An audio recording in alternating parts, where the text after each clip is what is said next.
Баршаңызға сәлем. Сіздермен бірге бүгін сүзбе қосылған зебра пирогын дайындайтын боламыз.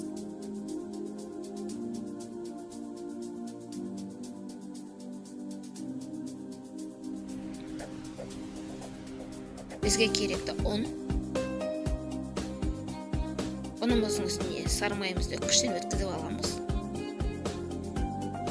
Оның үстіне 100 грамм қант қосамыз.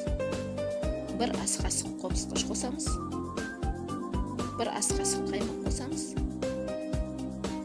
1 жұмыртқа қосамыз.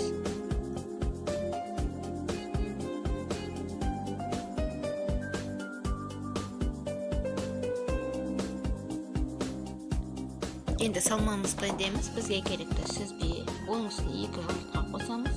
1 ас қасық қаймақ қосамыз. 50 грамм қант қосамыз. Жақсылап блендермен езіп аламыз.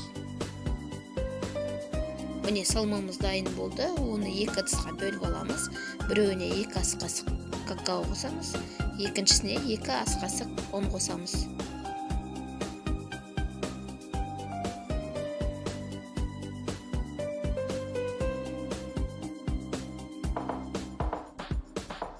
Жақсылап араластырып аламыз.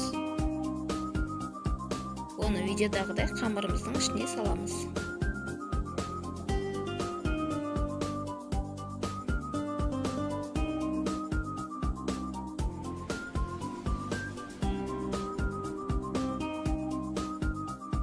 Барлығын осылай салып шығамыз.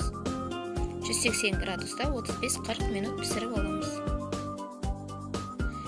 Міне пирогымыз дайын болды.